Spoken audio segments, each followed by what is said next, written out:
काय आहे हो, हे ज्योतिष काय आहे? असा एक आपल्या सगळ्यांच्याच मनामध्ये प्रश्न असतो. आपण सगळेजण आपल्या कुंडल्या घेऊन वेगवेगळ्या ज्योतिषी लोकांकडे जात असतो. आणि काय म्हणतायत आमचे स्टार्स, काय आमचे म्हणतायत ग्रह, याकरताही आपण सगळेजण प्रयत्नशील असतो, की काय सांगतायत समोरचे ज्योतिषी आमच्या भविष्याबद्दल काय सांगतायत, याबद्दल आपल्या मनात उत्सुकता जरूर असते. सज्जन हो, लक्षात ठेवा की ज्योतिष या शब्दामध्ये खूप काही सामावलेलं आहे. ज्योती म्हणजे प्रकाश आणि जी ज्योती, जो प्रकाश आम्हाला ईश तत्वाकडे घेऊन जातो. ईश म्हणजे भगवान शंकर. म्हणून आमच्याकडे म्हटलेलं आहे, ईशान सर्व विद्यानां, जे सर्व विद्यांचे अधिपती आहे, त्यांच्याकडे घेऊन जाणारी जी विद्या आहे ती ज्योतिष आहे. ही ज्योतिर्विद्या जी निर्माण झाली आहे तीच शिवपार्वती संवादातून निर्माण झाली आहे. म्हणून इथं असंही म्हटलं जातं की ज्योती म्हणजेच पार्वती आणि ईश म्हणजे शंकर, याच्यातून निर्माण झालेलं ते एक ज्योतिष आहे. पण आणखीन ही गोष्ट अशी आहे की हा सगळा जो खेळ आहे हा प्रकाशाचा खेळ आहे. आपली आपण ज्या पृथ्वीवर राहतो आहोत तोही एक ग्रहगोलच आहे. सूर्य हा स्टार म्हणून किंवा तारा आहे आणि त्याच्याभोवती सगळे ग्रह फिरत असतात. पण या सगळ्यांना प्रकाश मिळतो, प्रत्येक ग्रहाला प्रकाश मिळतो आणि तो प्रकाश जो आहे त्याचं जे परावर्तन होत असतं आपल्या प्रत्येकाच्या कडे येत असतं ते परावर्तन, आणि त्याच्यातून निर्माण होणारे जे अनेक गोष्टी, अनेक प्रकार आहेत, त्यालाही आपण ज्योतिष असंही म्हणतो. हे ज्योतिष जे आहे त्याच्यात खगोल ज्योतिष म्हणून एक प्रकार आहे. त्याला ॲस्ट्रॉनॉमी असं म्हटलं जातं किंवा ग्रहांचं तारकांचं ज्ञान मिळणं, हे ठीक आहे. हा, एक उत्तम प्रकारची माहिती असणं म्हणून सगळं ठीक आहे. परंतु या सगळ्या ग्रहांचा, तारकांचा माझ्या वैयक्तिक जीवनावर काय परिणाम होतो, माझं भविष्य कसं असणार आहे, मला भूतकाळात कोणकोणत्या गोष्टी घडून गेलेल्या आहेत आणि त्यामुळे मला वर्तमान काळ माझा कसा चांगला करायचा आहे, बदलायचा आहे आणि त्याचा परिणाम माझ्या भविष्यावर कसा होईल, यासाठीचा जो सगळा अभ्यास, त्यालाच आपण इथे फलज्योतिष ज्योतिष असं म्हणतो. आणि फलज्योतिष ज्योतिष या रूपाने आपल्याला या पुढच्या 5-6 महिन्यामध्ये पुष्कळ काही शिकायचं. आता तुमच्या आमच्या प्रत्येकाच्या मनामध्ये विचार येतो की का हो, हे मला येईल का, मला हे जमेल का, अशाही प्रकारचा प्रश्न आपल्या, कारण आपण वेगवेगळ्या वयातली मंडळी या सगळ्या या ज्योतिष वर्गाकरता उपस्थित झालेले आहात. आणि त्यामुळे आणि आमचा अभ्यासाचा आणि आमचा संबंध मधल्या काही काळात तुटून गेलेला आहे. हे संसार सगळं चालवणं, चक्र चालवणं, मुलं बाळ, बाकीचे सगळे गृहस्थी, नोकऱ्या, कामधंदे, या सगळ्यामध्ये अभ्यास करणं म्हणून एक जो प्रकार असतो त्याचा कदाचित आम्हाला विसरही पडलेला असतो, खंड पडलेला असतो. म्हणूनही आपल्या मनात असा विचार येऊ शकतो की का हो, हे ज्योतिष आम्हाला येईल का, आणि आत्ता हे शिकून आम्ही काय करणार, असाही विचार येतो. म्हणून एक पार्श्वभूमी म्हणून आपल्याला पहिल्यांदा सांगतो की ग्रहांची, नक्षत्रांची, राशींची आपल्याला उत्तम प्रकारे माहिती झाली आणि त्याची कॅल्क्युलेशन्स कशी करायची हे आम्हाला ज्यावेळी समजू लागतं, त्यावेळी निर्माण होणारा जो आनंद असतो, तो श्रीखंड पुरी खाल्ल्यापेक्षा जास्त असतो. त्यावेळी मिळणारा जो आनंद असतो, तो तुम्हाला अचानक लाख रुपये मिळणाऱ्या आनंदापेक्षा जास्त असतो. त्यावेळी मिळणारा जो आनंद असतो, तो गाढ झोपेमुळे मिळणारा आनंद आहे, त्याही पेक्षा चांगला आनंद असतो. आणि असा आनंद आपण सगळेजण एकत्र मिळून घेऊया. आणि ही जी ज्योतिर्विद्या आहे, फलक ज्योतिष आहे, हे नेमकं काय आहे हे पाहायचा आपण प्रयत्न करूया. आता ज्योतिष म्हणलं की आम्ही नेमकं काय काय शिकवणार आहे ह्याच्यात, हा सगळ्यांच्या पुढे प्रश्न येतो. नेमकं काय काय शिकवणार आहे ती? तर त्याही बाबतीत आपल्याला पहिल्यांदा हे त्रिस्कंध असं म्हटलं जातं. ज्योतिषाला काय म्हणतात की याच्यामध्ये संहिता आहे, याच्यामध्ये या ज्योतिषामध्ये सिद्धांत आहे, संहिता आहे आणि होरा आहे. ज्योतिष म्हणजे नेमकं काय काय आपण याच्यामध्ये या माध्यमातून शिकून घेणार आहोत. कदाचित आपल्यापैकी बरेच जण वही पेन घेऊनही बसलेले असतील. लक्षात ठेवा, आपण काय काय शिकणार आहोत, याच्यात काय काय आहे हे फक्त आपण आधी समजून घेऊया.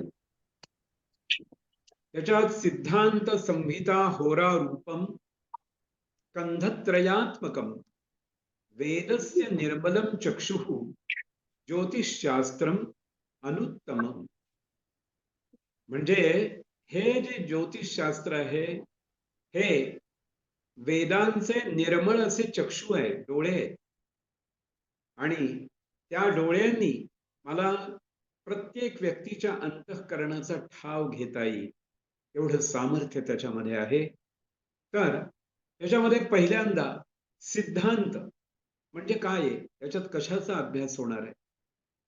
तर याच्यामध्ये नक्षत्र आहेत, राशी आहेत, ग्रह आहेत आणि ज्योतिष गणित म्हणून एक भाग येतो.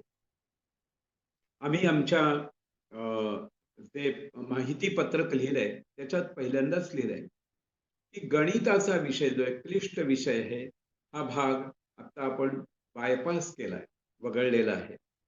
वगळलाय म्हणजे काय? आम्हाला गणित येणार नाही का? जेवढं आवश्यक आहे तेवढं गणित आपण नक्की शिकणार आहोत, पण ते सहज सोपं साधं असणार आहे.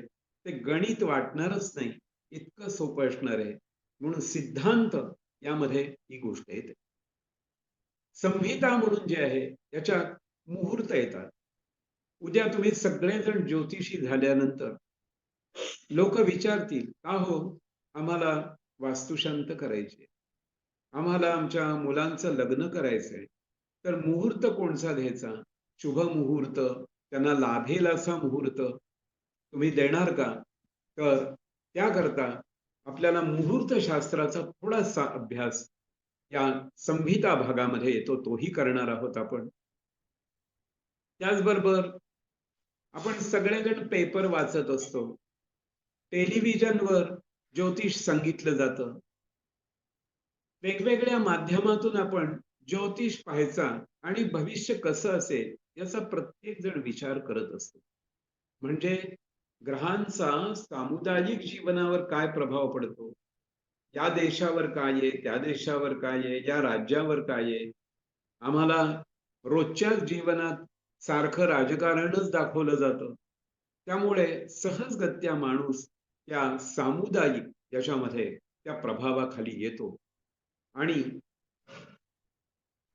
याचबरोबर एक मेदिनीय ज्योतिष नावाचा प्रकार असतो, हाही या संहिता भागामध्ये सांगितलेला आहे. पण आपण तो मेदिनीय भाग, तो फार पुढचा आहे विषय, तो काय आत्ता या 5-6 महिन्यातल्या या वर्गामध्ये येणारा नाहीये. मेदिनीय म्हणजे पृथ्वीचं भविष्य, पृथ्वीचं ज्योतिष. मेदिनी म्हणजे पृथ्वी. पृथ्वीचं भविष्य त्याला मेदिनीय ज्योतिष असंही म्हणतात. आणि तिसरा जो भाग आहे होरा, यात ग्रह नक्षत्र आणि संपूर्ण होणारे जे ग्रहयोग आहे यांचा मानवी जीवनावर होणारा काय परिणाम आहे यांचा अभ्यास होतो. आणि आपला मुख्य भाग यावरच जास्ती असणार आहे की प्रत्येक व्यक्तीवर ग्रहांचे काय परिणाम होतात आणि आम्ही ते परिणाम बदलू कसे शकतो, यासाठी काय काय उपासना आम्ही करू शकतो याचाही विचार आपण या त्रिस्कंध म्हणजे सिद्धांत, संहिता आणि होरारूप असं जे ज्योतिष आहे या माध्यमातून पाहणार आहोत. सज्जन हो, आता आपण ज्योतिषामध्ये ज्योतिष शिकत असताना आणखीन काय काय पाहणार आहे याचा विचार करूया. तर याच्यामध्ये सगळ्यात महत्वाचं कुठलंही ज्योतिष काहीही बघायचं झालं तर आम्हाला सगळ्यात पहिल्यांदा जे पाहायला लागतं त्याला म्हणतात पंचांग. हे पंचांग हे आम्हाला प्रत्येकाला कळावंच लागतं, यावंच लागतं, समजावं लागतं. आणि सोपं आहे. पंचांग म्हणजे दुसरं तिसरं काही नाही, कॅलेंडर सारखं आहे बरं का. त्याच्यामध्ये पण पंचांग या शब्दातच काय सांगितलंय, 5 अंग, पंच अंग परिज्ञान. 5 अंगांचं ज्ञान मला करून घ्यायचंय, म्हणून त्याला आम्ही काय म्हणतो, पंचांग परिज्ञान. म्हणून इथे हा श्लोक आहे बघा, तिथिर्वारश्च नक्षत्रम योगं करणमेव च पंचांगैरन्वितं हेतैः पंचांगं तद्विदो विदुः. आपल्याला वाटेल की का हो तुम्ही सगळं संस्कृत सांगणार आहे का हो, संस्कृत मध्ये बोलणार आहे का हो. नाही, मी सगळं जे सांगणार आहे ते सोप्या साध्या मराठीमध्येच सगळ्यांना सांगणार आहे. पण मूळ जो श्लोक आहे तो मी इथे सांगितला आपल्याला. आणि हे जे काही काही मूळ श्लोक जे आहेत ते आम्ही रेकॉर्ड करणार आहोत आणि ते आपल्याला प्रत्येकाला पाठवणार आहोत की सहजगत्या जाता येता आपण ते श्लोक जर म्हणत राहिलो तर आपल्याला काही गोष्टी एक एक पानभर लिहिलेली माहिती एका श्लोकामध्ये साठवून ठेवणं सोपं पडतं. म्हणून अशा काही काही गोष्टी आम्ही आपल्याला दाखवणार आहोत, सांगणार आहोत. पंचांगांच्या बाबतीत पंचांगाचं वर्णन जर केलं तर काय काय असतं त्याच्यात, तर तिथी, वार, नक्षत्र, योग आणि करण अशी जी 5 अंग असतात यालाच पंचांग असं म्हणतात. तुम्हा आम्हाला सगळ्यांना तारीख माहिती आहे, सगळेजण आपण तारीख पाहतो. आपण सगळेच जण सनातन हिंदू धर्माचे पायिक आहोत, त्यामुळे आम्हाला तिथीही माहिती आहेत.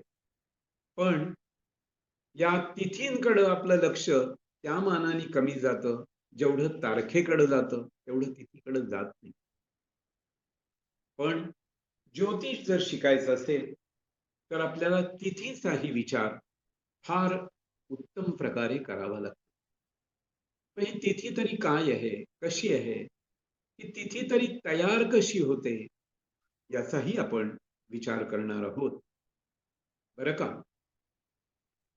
एकच मिनिट. अगं वेदिका, पंचांगाचं पान हे केलेलं आहेस ना, फोटो केलेला आहेस ना, तो एक टाक, तो आधी टाक आणि मग बाकीची सगळी.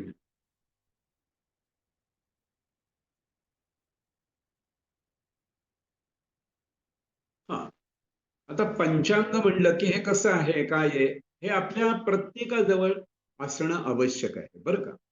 म्हणजे प्रत्येक वर्षीच्या गुढीपाडव्याला आम्ही पंचांगाची पूजा करतो. तर हे पंचांग असावं. हे आता येणारं पुढलं वर्ष आहे त्याचं हे पंचांग आहे, म्हणून त्याचं नाव विश्वावसुनाम संवत्सर असं हे पंचांग वर लिहिलेलं आहे बघ. आणि असं हे पंचांग आपणही प्रत्येकाने आपल्या जवळ जरूर ठेवावं, अवश्य ठेवावं. आणि आता या पंचांगामध्ये नेमकी 5 अंग कोणची आहेत ते आपण पाहणार आहोत. तर या 5 अंगांचं एक सहज अ, दिग्दर्शन आपल्याला करता येईल. या 5 अंगांपैकी आत्ता मी जे हे काढलेलं आहे, पान जे पहिलं आहे, पान याच्यामधलं, याच्यात जर आपण पाहिलं तर अगदी सगळ्यात वर कोपऱ्यामध्ये तिथं शक लिहिलेलं आहे. शके 1947 विश्वावसु नाम संवत्सर असं लिहिलेलं आहे बघा. अगदी कोपऱ्यात वरच्या बाजूला लिहिलेलं आहे. शके 1947 विश्वावसु नाम संवत्सर. आपली जशी सण असतो, आता आपण जसं म्हणतो ना की कोणचा सण चालू आहे, तर 2025 आता आपला हे चालू आहे वर्ष, इसवी सन म्हणून म्हणतो 2025. तसं शक ज्याला म्हणतात, हा शालिवाहन नावाचा एक मोठा राजा होऊन गेला आणि त्याच्या कालखंडापासून शक म्हणजे एक पंचांग पद्धती, वर्ष पद्धती, कुठून वर्ष प्रारंभ करावं आणि त्यानंतर संपूर्ण वर्षभर घडणाऱ्या ज्या गोष्टी आहेत त्यांचा संबंध ज्याच्याशी जोडला जातो त्याला हा शक असं म्हणतात. आणि हा जो शक आहे तो आत्ता शालिवाहन शक हा 1947 आता सुरू होणार. आपल्या येणाऱ्या गुढीपाडव्यापासून तो सुरू होणार. आणि आता जर तुम्ही म्हणाल की हा शक सुरू झाला, पण त्याच्या पुढं काय लिहिलंय हो? तर त्याच्या पुढे लिहिलंय विश्वावसु नाम संवत्सर. काय लिहिलंय? विश्वावसु नाम संवत्सर. सज्जन हो, लक्षात ठेवा, आपला धर्म जितका प्राचीन आहे तितकंच त्यातल्या धर्माचं ज्ञानही अतिशय सखोल आणि अतिशय प्राचीन आहे. म्हणून आपल्याकडे 60 संवत्सरांचं एक सर्कल तयार होतं. एकूण वर्ष किती असतात? तर 60 वर्ष असतात. आणि या 60 वर्षांना प्रत्येक वर्षाला एक नाव असतं. विशिष्ट नावानी ते वर्ष हे म्हणजे पुकारलं जातं.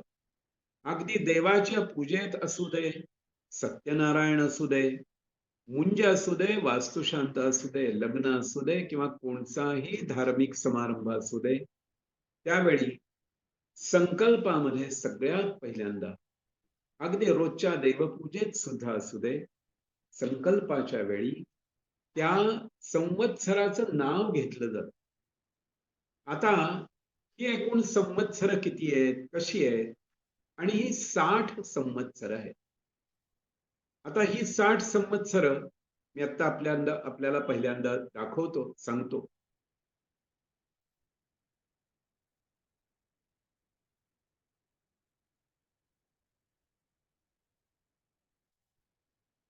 ही 60 संवत्सर आहे.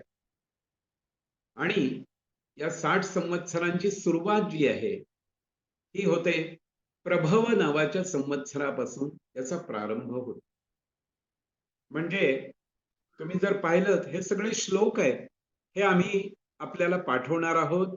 आणि हे नुसते लिखित स्वरूपात नाही, तर आम्ही ऑडिओ स्वरूपातही आपल्याला पाठवणार आहोत, की आपण सहज जाता येता काम करता करता हे श्लोक गुणगुणत राहिलो ना तरी आपल्या ज्ञानामध्ये चांगली भर पडते. बघा, प्रभवो विभव शुक्ल प्रमोदोथ प्रजापती अंगिरा श्रीमुखो भावो युवा धाता तथैव च ईश्वरो बहुधान्यश्च प्रमाथी विक्रमो वृषः चित्रभानुः सुभानुश्च तारणः पार्थिवो व्ययः सर्वजित् सर्वधारी च विरोधी विकृतिः खरः नन्दनो विजयश्चैव जयो मन्मथ दुर्मुखौ हेमलम्बी विलम्बी च विकारी शार्वरी प्लवः शुभकृच्छोभनः क्रोधी. आता या वर्षीचं संवत्सर क्रोधी संवत्सर सुरू आहे बरं का. शुभकृच्छोभनः क्रोधी. आणि क्रोधी नंतर पुढचं कोणचं येणार आहे ते विश्वावसुर असणार आहे.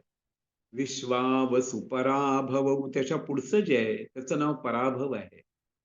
प्लवंग कीलक सौम्य साधारण विरोधकृत परिधावी प्रमादी च आनंदो राक्षसो नलः पिंगलः कालयुक्तश्च सिद्धार्थी रौद्र दुर्मतिः.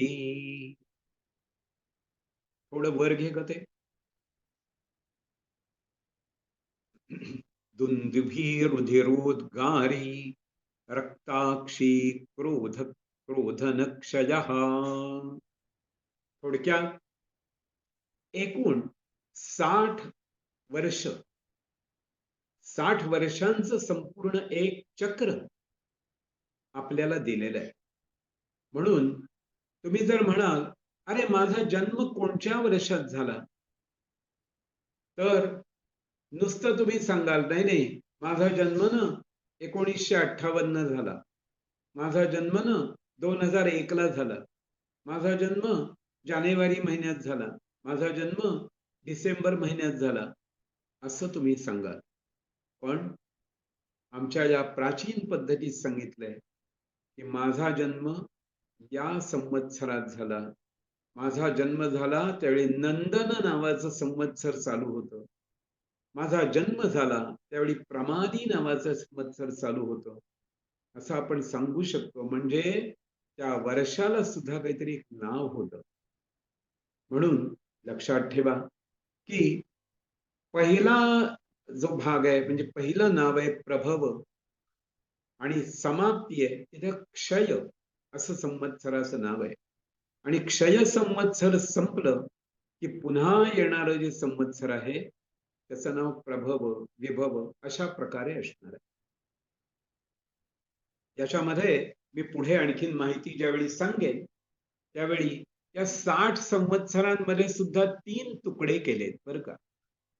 पहिली 20 संवत्सर ब्रह्मदेवाची, दुसरी 20 संवत्सर भगवान विष्णूंची आणि तिसरी 20 संवत्सर ही भगवान शंकरांची असंही म्हटलं जातं. म्हणजे एक निर्माता, एक पालन करता आणि एक संहार करता आणि त्यानंतर पुन्हा पुन्हा सगळ्या गोष्टी सुरू होणं. म्हणजे आपल्याला संवत्सरामध्ये सुद्धा काय काय आहे हे या निमित्ताने पाहायला मिळतं. आपण आता ही थोडी थोडी आधी माहिती करून घेऊया आणि मग पुन्हा डिटेलमध्ये आपल्याला जायचंच आहे. पण आज प्रारंभ आहे आणि जर मी पहिल्यापासूनच जर अवघड काही करायला लागलो तर तुम्ही म्हणाल हो आम्हाला त्रास होतोय बरं का. तर असं नाहीये. ही सगळी गोष्ट आपण समजून घ्यायची आणि टप्प्याटप्प्याने आत्मसात करत जायचं, एवढाच भाग आहे.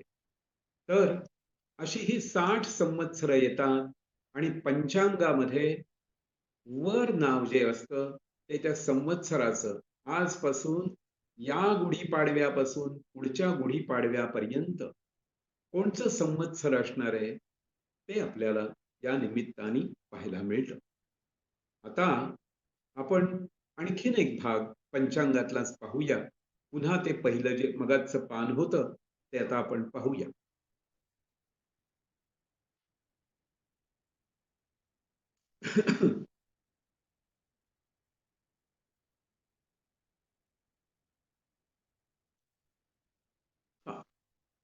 आता हे जे पान आहे याच्यामध्ये आपण पाहिलं शके 1947 विश्वावसु नाम संवत्सर.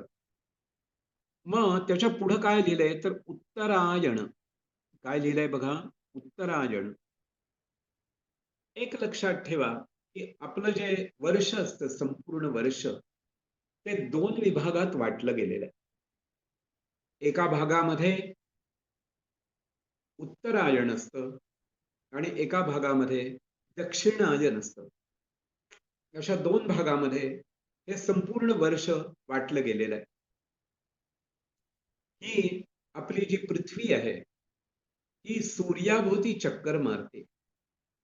पण तिचा आस जो आहे, तो किंचित तिरका आहे आणि त्यामुळे आपल्याकडे सगळे सीझन जे म्हणतात ना, हे होतात. त्यालाच आपण ऋतुचक्र असंही म्हणतो. पण ऋतुचक्राच्या आधी आपण फक्त दक्षिणायन आणि उत्तरायण याचा विचार करूया. सूर्यनारायण ज्यावेळी दक्षिण भागात असतात, त्यावेळेला आपण त्याला दक्षिणायन असं म्हणतो आणि सूर्यनारायण उत्तर भागात असतात, त्यावेळी त्याला उत्तरायण म्हणतो. उत्तरायण केव्हा सुरू होतं? आता इंग्लिश तारखेप्रमाणे किंवा अ, सायन पंचांगाप्रमाणे जर विचार केला, तर 22 डिसेंबरला उत्तरायण सुरू होतं. 22 डिसेंबरला बघा सगळ्यात छोटा दिवस असतो. सगळ्यात छोटा दिवस 22 डिसेंबर. कुणाला छोटा दिवस?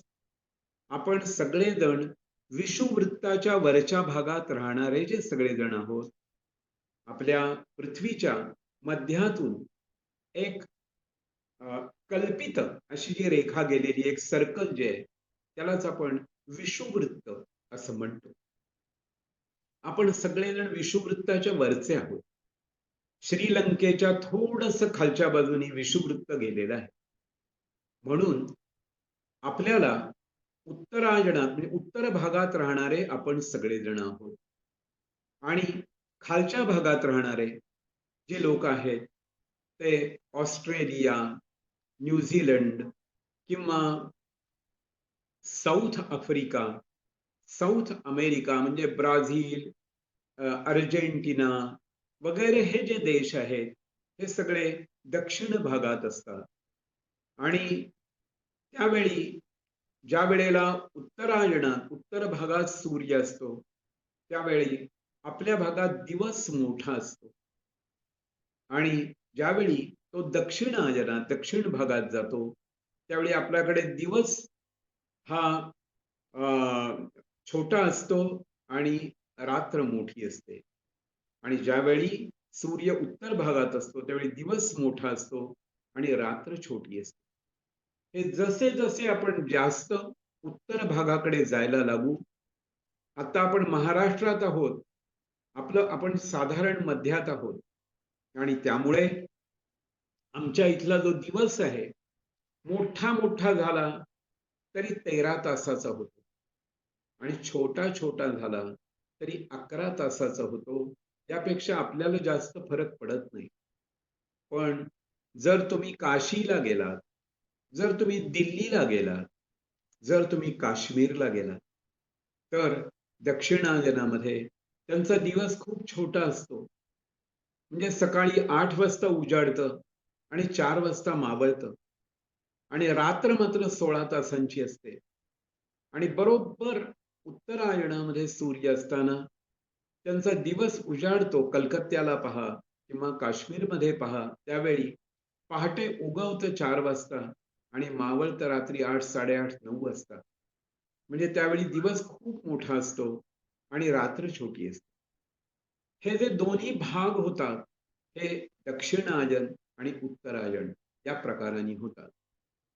आता ज्यावेळी आपल्याकडे दिवस छोटा होता, त्यावेळी ऑस्ट्रेलिया, साऊथ आफ्रिका किंवा अर्जेंटिना, ब्राझील वगैरे या भागामध्ये दिवस मोठा होता किंवा कारण सूर्य त्या भागात होता.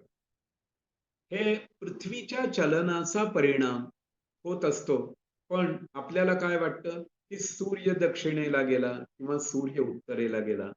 प्रत्यक्षात तसं न होता सूर्याच्या विशिष्ट भागाकडे पृथ्वी येते. पृथ्वीचा दक्षिण भाग त्यावेळी सूर्याच्या सन्मुख होतो आणि त्यामुळे आपल्याला दिवस छोटा किंवा मोठा या गोष्टी होतात. आमच्या प्राचीन ज्योतिषशास्त्राप्रमाणे असं म्हटलेलं आहे की दोन मोठ्या संक्रांती असतात. तुम्हाला सगळ्यांना माहिती आहे कोणची संक्रांत? मकर संक्रांत. नुकतीच होऊन गेली. तिळगुळ घ्या, गोड बोला आपण म्हणत होतो. ही मकर संक्रांत जी आहे त्या दिवशी उत्तरायणाचा प्रारंभ झाला. आपल्या प्राचीन पद्धतीने या निरंजन किंवा चांद्र पंचांगाप्रमाणे असं म्हटलं जातं की मकर संक्रांत ज्यावेळी असते त्यावेळी सूर्य पुन्हा उत्तरेकडे यायला लागतो आणि हळूहळू हळूहळू हळूहळू तो उत्तर दिशेकडे वाढत वाढत जातो.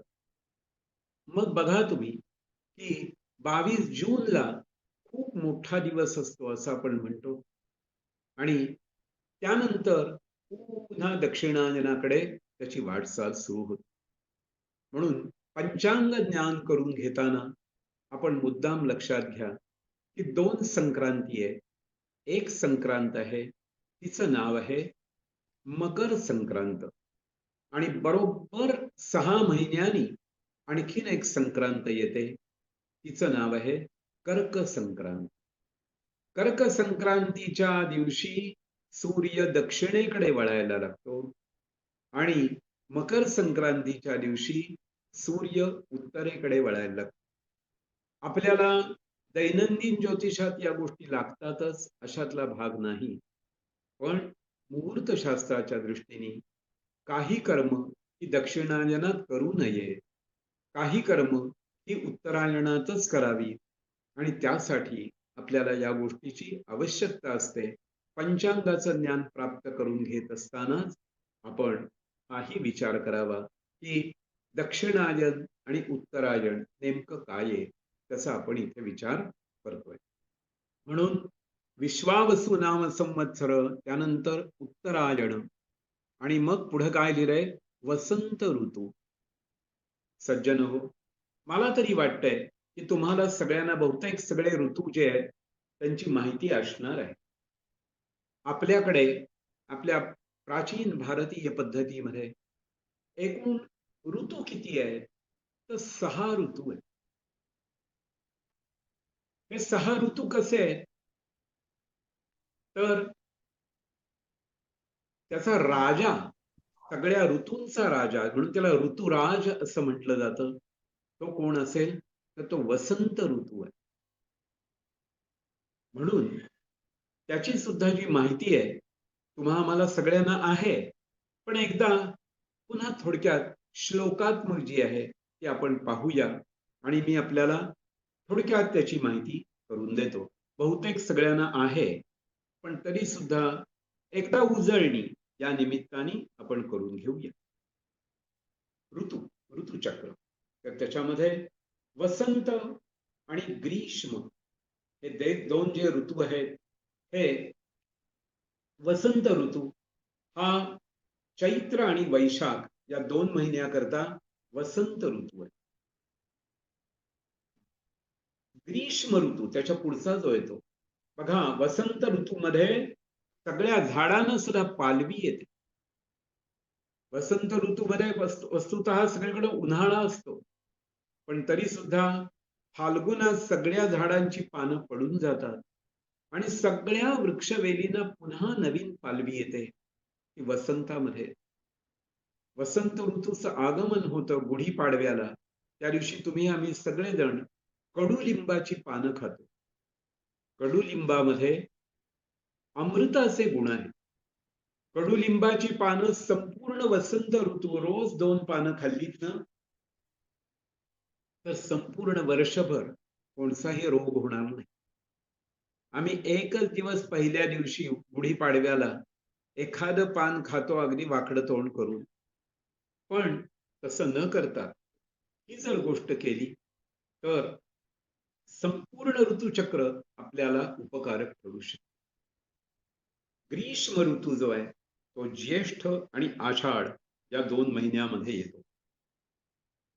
त्यानंतर वर्षा ऋतू, पाऊस पडतो बघा आणि तो जो कालखंड आहे हा श्रावण आणि भाद्रपद मास या 2 महिन्यामध्ये वर्षा ऋतू असतो. त्यानंतर आश्विन आणि कार्तिक हे 2 महिने शरद ऋतू असतो. त्यानंतर मार्गशीर्ष आणि पौष, आता चालू पौष महिना आहे बघा. मार्गशीर्ष आणि पौष महिना हे 2 महिने हेमंत ऋतू असतो. आणि त्यानंतर माघ आणि फाल्गुन या 2 महिन्यामध्ये शिशिर ऋतू असतो. त्या प्रत्येक ऋतूमध्ये काय काय घडतं, ऋतुचर्या काय असावी, हा वेगळा विषय आहे. पण आपल्याला ज्योतिषशास्त्राकरता लागणारे हे 6 ऋतू आहेत, याचीही आपल्याला माहिती असावी म्हणून आपल्याला ही माहिती करून दिली. यानंतर आता आपण येतो आहोत ते कुठे, तर आता आपण पंचांगातल्या मुख्य भागाकडे येतो आहोत आणि तो म्हणजे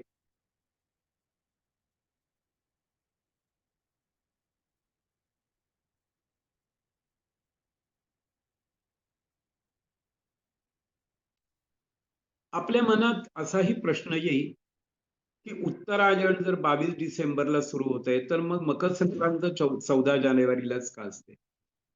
तर या पंचांगाच्या आणि ज्योतिषाच्या अनेक ज्या पद्धती आहेत त्याच्यात एक सौर पद्धत आणि चांद्र पद्धत अशा 2 वेगवेगळ्या पद्धती आहेत.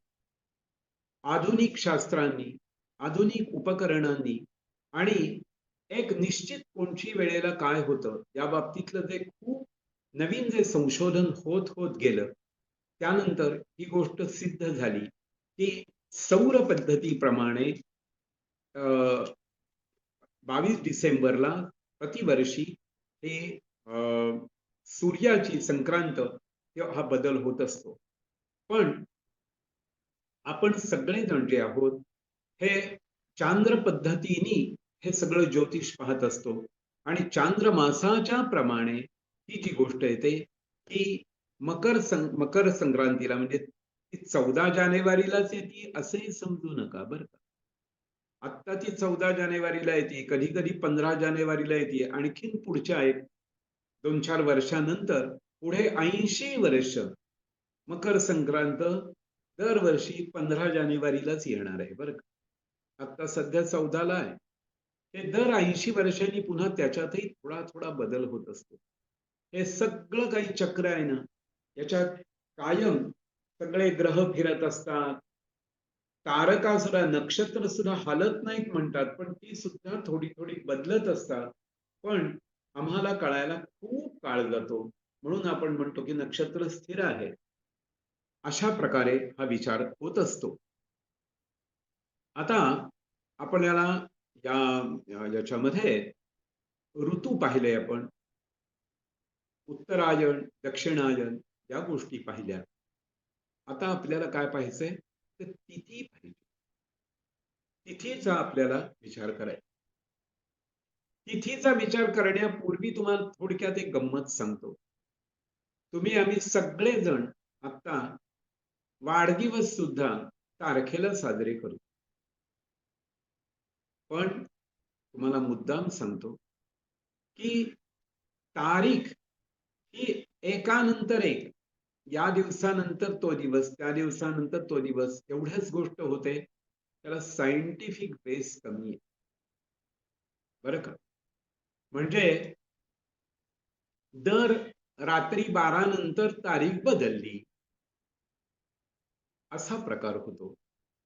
पण आपल्याकडे तिथीचं मात्र तसं नाहीये. तिथीचा संबंध सूर्य आणि चंद्राशी जोडला गेलेला आहे. म्हणून तिथीला फार वेगळं महत्व या ठिकाणी दिलेलं आहे आणि आज आपण आता ते महत्व थोडक्यात पाहूया. आता एकूण तिथी किती आहे, आपण जसं म्हणतो ना की महिना म्हणलं की तो 30 दिवसांचा महिना. इंग्रजी तारखेप्रमाणे काही महिने 31 आहेत, काही 30 आहेत, काही 28 आहेत. एकच तो फेब्रुवारी 28 आहे. पण आपल्याकडे हे जे महिने आहेत त्यांचा संबंध जो आहे तो सूर्य आणि चंद्राशी खूप जोडला गेलेला आहे. म्हणून आधी आधी आता आपण पहिल्यांदा ही एक गोष्ट पाहूया की एकूण तिथी तरी किती आहेत आणि कशा आहेत. आणि तत्पूर्वी आणखीन एक गोष्टीचा आपण विचार करूया. त्याला आपण म्हणतो पक्ष. कोणताही महिना आहे ना, तर त्याच्यामध्ये 2 पक्ष असतात, 2 भाग असतात. आधी महिने तरी किती आहेत? आपल्याला सगळ्यांना जानेवारी ते डिसेंबर सगळे महिने पाठ आहेत. अगदी तसेच चैत्र, वैशाख, ज्येष्ठ, आषाढ, श्रावण, भाद्रपद, अश्विन, कार्तिक, मार्गशीर्ष, पौष, माघ आणि फाल्गुन हेही आपण मराठी महिने म्हणू की संस्कृत महिने म्हणू, या दृष्टीने आपण त्यांचा विचार जरूर करतो. पण मी जर तुम्हाला विचारलं की का हो या महिन्याला डिसेंबर म्हणतात, त्याचं कारण काय? या महिन्याला जुलै म्हणतात, त्याचं कारण काय आहे? या महिन्याला ऑगस्ट म्हणतात, त्याचं कारण काय आहे? तर म्हणून सांगतो की आपलं प्राचीन ज्योतिष जे आहे किंवा आपली जी भारतीय परंपरा आहे, ही लाखो वर्षांची आणि ती पूर्णपणे सायन्स बेस आहे. लाखो वर्षांची, थोडी थोडकी नाहीये. आणि आता जे आपण या तारखा वगैरे सगळं बघतो ना, त्या जुलियस सीझरच्या कालखंडानंतर महिन्याचं नाव एका जुलै दिलं. ऑगस्टिन म्हणून एक कोणी त्यांचा राजा येऊन गेला, त्यानंतर त्या महिन्याचं नाव ऑगस्ट झालं. असं मी ऐकलेलं आहे बरं का. पण आपले जे महिने आहेत ना, त्या प्रत्येक महिन्याला काहीतरी सायन्स आहे. म्हणून तुम्ही मुद्दाम पहा. आपल्या प्रत्येक महिन्याची जी पौर्णिमा असते ना, त्या पौर्णिमेला जे नक्षत्र असतं, त्या नक्षत्राचं नाव त्या महिन्याला दिलेलं आहे. म्हणून चैत्र महिना ज्यावेळी असतो, त्यावेळी चैत्र महिन्याच्या पौर्णिमेला चित्रा नक्षत्र असतं. म्हणून त्या महिन्याचं नाव चैत्र झालंय. वैशाख महिन्याच्या पौर्णिमेला विशाखा नक्षत्रच असतं. त्या दिवशी चंद्र विशाखा नक्षत्रात असतो. म्हणून त्या महिन्याचं नाव वैशाख आहे. श्रावण महिन्याच्या पौर्णिमेला श्रवण नक्षत्र असतं. म्हणून त्या महिन्याचं नाव श्रावण आहे. आणि माघ महिन्याच्या पौर्णिमेला त्या पौर्णिमेला मघा नक्षत्र असतं. म्हणून त्या महिन्याचं नाव माघ आहे. थोडक्यात नक्षत्राधिष्ठित विशिष्ट नक्षत्राच्या खालून आमचा चंद्र भ्रमण करत असतो आणि त्या पौर्णिमेच्या दिवशी तो तिथून करत असतो आणि ते नाव आमच्या महिन्याला येत. सज्जनहो, लक्षात घ्या की आमच्या ज्या तिथी आहेत यांना सुद्धा एक काहीतरी सायन्स आहे. म्हणून आम्ही सब घोडे 12% रात्री 12 वाजता आमचा दिवस बदलला असं आम्ही करत नाही. का नाहीये? तर तिथी वेगळ्या वेगळ्या वेळेला बदलेल. म्हणून तिथी हा विषय अगदी वेगळा आहे. पण आज आपण तो पाहूया. काय आहे बघा, प्रतिपच्च द्वितीया च तृतीया च ततः परम चतुर्थी पंचमी षष्ठी सप्तमी च अष्टमी ततः नवमी च दशम्येकादशी च द्वादशी ततः त्रयोदशी चतुर्दश्यौ तिथयः पक्षयोः समाः शुक्ला पंचदशी पूर्णा पौर्णमासी च पूर्णिमा कृष्णा सामा त्वमावास्या दर्शः सूर्येन्दु संगमः. काय सांगितलं इथं? एकूण प्रतिपदा ते पौर्णिमा आणि प्रतिपदा ते अमावास्या असे 2 भाग आपल्याला पडलेले दिसतात. आपल्याकडे पक्षगणना, मासगणना ही सुद्धा वेगवेगळ्या प्रकारे केली जाते. पौर्णिमास्यांत महिने आणि अमावास्यांत महिने असेही प्रकार आहेत. मी पुढे सांगणार आहे ते. पण आता पहिल्यांदा एवढंच सांगतो की गुढीपाडवा होण्याच्या पूर्वी आदल्या दिवशी काय होतं हो, तर अमावास्या होती. म्हणजे अमावास्या झाल्यानंतर आमचा महिना बदलला. अमावास्या होईपर्यंत आमचा फाल्गुन महिना चालू होता आणि अमावास्या झाली आणि दुसऱ्या दिवशी गुढीपाडवा आला. त्या दिवशी आमचा चैत्र महिना सुरू झाला आणि चैत्र सुरू झाला. मग त्या दिवशी आमचं संवत्सर, त्याचं नाव बदललं. आमचा ऋतू बदलला. फाल्गुनापर्यंत शिशिर ऋतूच होता, पण फाल्गुन महिना संपला, गुढीपाडवा सुरू झाला आणि आमचा वसंत ऋतू सुरू झाला. आमचा चैत्र महिना सुरू झाला आणि पक्ष कोणचा आहे, तर त्या पक्षाला म्हणतात शुक्ल पक्ष. शुक्ल पक्ष आणि कृष्ण पक्ष असे दोन भाग एकाच महिन्यामध्ये पडतात. महिन्याच्या पहिल्या भागाला काय म्हणतात, तर शुक्ल पक्ष म्हणतात आणि महिन्याच्या दुसऱ्या भागाला काय म्हणतात, तर कृष्ण पक्ष असं म्हणतात. जे पौर्णिमेनंतर काय आहे, तर चंद्र हळूहळू बारीक होत जाणार आहे आणि पौर्णिमेपर्यंत काय आहे, तर चंद्र वाढत वाढत जाणार आहे. म्हणून वाढत वाढत जाणारा जो भाग आहे, 15 दिवस पहिले आहे, त्याला काय आपण म्हणतो, शुक्ल पक्ष म्हणतो. आणि कमी कमी होत जाणारा चंद्र आता हळूहळू बारीक बारीक बारीक बारीक होत जाणार आणि एक दिवस अगदी अंधार होणार, अमावस्या. म्हणून तो जो दुसरा जो भाग आहे त्याला आपण म्हणतो कृष्ण पक्ष. एक एक गोष्टी आपण लक्षात ठेवा. कशा करता, ही माहिती आपल्याला आम्ही पाठवणारच आहोत, पण तरी सुद्धा त्यांच्याकडे कागद पेन आहे, लिहून ठेवा. मी आता बोलतोय, आपण लक्षातही ठेवा. आणि आता आपण विचार करूया तिथी कशी तयार. तर एक गोष्ट अशी आहे की सूर्य आणि चंद्र हे दोघेही 0 डिग्री, दोघेही एकाच डिग्री मध्ये असतात. त्यावेळेला सूर्य आणि चंद्र अगदी एकत्र आहेत, अंशात्मक दोघं एकत्र आहेत. त्यावेळेला अमावास्या असते 0 डिग्री मध्ये. आणि मग सूर्य, चंद्र जो आहे, चंद्राला गती जास्त आहे. चंद्र रोज 12.5 अंश पुढे पुढे जात असतो, बरं का. चंद्र रोज पुढे पुढे पुढे पुढे जात असतो. 12 अंशामध्ये फरक पडला सूर्य आणि चंद्र यांच्यामध्ये, 12 अंशाचं अंतर पडलं की काय होतं, एक तिथी होती.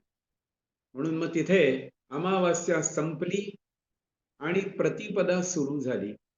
प्रतिपदा सुरू झाली. प्रतिपदा केव्हापर्यंत आहे, तर सूर्य आणि चंद्र यांच्यामध्ये 12 अंशाचं अंतर झालं की 13वा अंश सुरू झाला की पुढचीच तिथी सुरू झाली, द्वितीया सुरू झाली, तृतीया सुरू झाली. त्यामुळे ते सकाळी 7 वाजताच होईल किंवा सकाळी 10 वाजताच होईल किंवा रात्री 9 वाजताच होईल असा प्रकार नसतो. त्यामुळे तिथी या वेगवेगळ्या वेळे बदलल्या जातात आणि त्यामुळे तिथींची वेळ बदलत असल्यामुळे तारखेसारखं प्रकार नसतो. तर तिथी ही सूर्य आणि चंद्र यांच्यामध्ये 12 अंशाचं अंतर व्हायला पाहिजे ही तिथी होणार.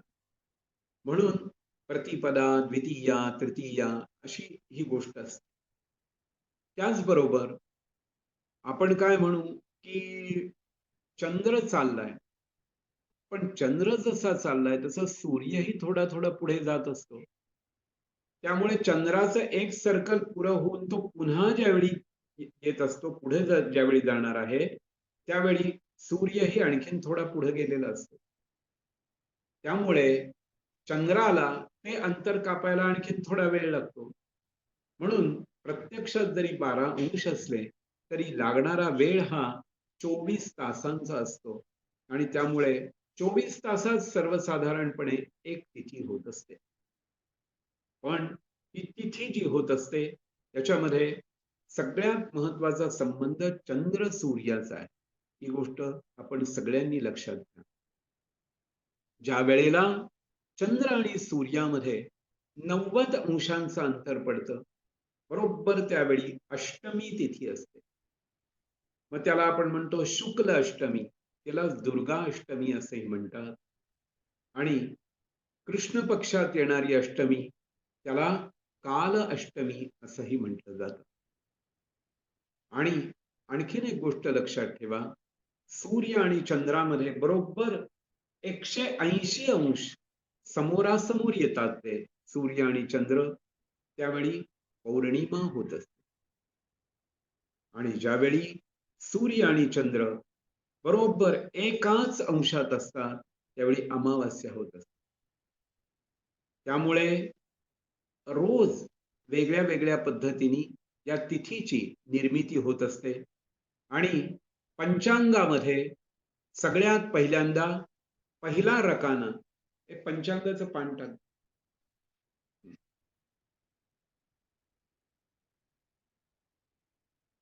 आपण इथं जर पाहिलं, हे आपण पंचांग पहा, तर इथे असं दिलेलं आहे बघा, की ती आणि वा असं ती 2 अक्षरं बारीक लिहिलेली आहेत बघा. कोपऱ्यात पहिला रकाना आणि सगळ्यात वरच्या भागामध्ये लिहिलंय बघा. शके लिहिलंय त्याच्या खाली. ती आणि वा. ती म्हणजे तिथी आणि त्याच्या पुढे वा म्हणजे वार असं लिहिलेलं आहे बघा. म्हणून या दिवशी एक आकडा आहे बघा. तिथे प्रतिपदा तिथी आहे. त्याच्या पुढे 2 आकडा आहे आणि त्याच्या खाली 3 आकडा आहे. एकाच दिवशी 2 आणि 3 असे आकडे दिलेले आहेत. त्या दिवशी सकाळी 9:12 द्वितीय आहे आणि पहिला जो रकाना आहे तिथे लिहिलंय 1 आकडा आणि त्याच्या पुढं 12:50 लिहिलंय बघा. म्हणजे दुपारी 12:50 पर्यंत प्रतिपदा आहे, पुढे द्वितीया लागली. दुसऱ्या दिवशी सकाळी 9:12 द्वितीय आहे आणि त्याच्या पुढे ती तृतीया लागते. थोडक्यात काय आहे, तिथी ज्या आहेत या प्रकारे हळूहळू हळूहळू आपल्याला लक्षात येते. तिथी आणि तारीख याच्यामधला फरक वेगळा आहे बरं का. म्हणजे तुम्ही तिथी आणि तारीख एकसारखी धरू नका. पण पंचांगात सगळ्यात पहिल्यांदा जर विचार करायचा असेल तर अरे अमुक एक माणसाचा जन्म झाला, तो कोणत्या तिथीला झाला?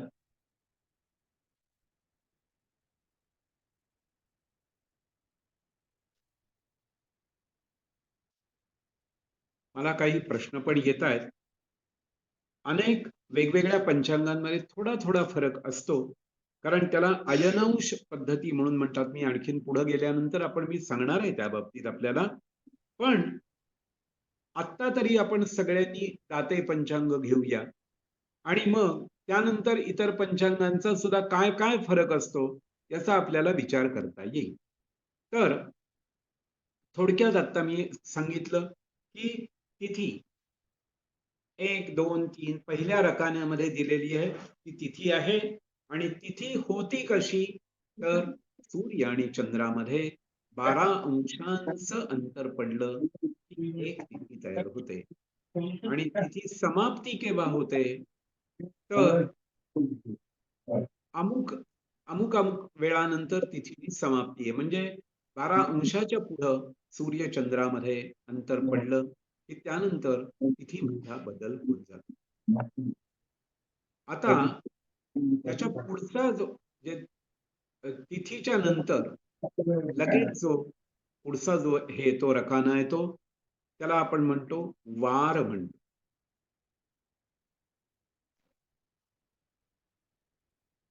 म्हणजे त्याला आपण काय म्हणतो, वार. आम्हाला सगळ्यांना वार माहिती आहे, होय की नाही? रविवार, सोमवार, मंगळवार, बुधवार, गुरुवार, शुक्रवार, शनिवार, हे 7 वार आहेत. आपल्याला सगळ्यांना माहिती आहेत ते. आदित्यश्चंद्रमा भौमो बुधश्चाथ बृहस्पती शुक्रशनैश्चरश्चैव वासरा परिकीर्तिता. वासर म्हणजे वार, बरं का. आता या इंग्लिश तारखेच्या पद्धतीने जर बघितलं, तारीख किंवा काय दिवस म्हणतो आपण त्यांचा सुरू होतो, तो रात्री होतो 12 वाजता. होय की नाही? म्हणजे रात्री 12 नंतर त्यांचा वार बदलतो. की आत्ताच्या आपण बघितलं, रात्री 12 नंतर वार बदलला. पण आपलं तसं नाहीये. वाराचं गणित आहे.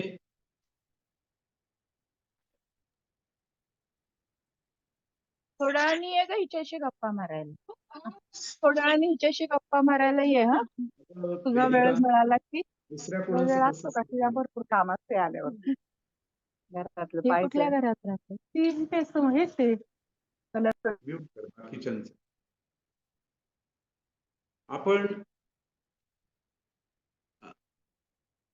प्रश्नोत्तरीचा 1 तास मध्ये घेणार आहोत. आपण आता जे जे आपल्या मनात प्रश्न येत असतील ते लिहून ठेवा.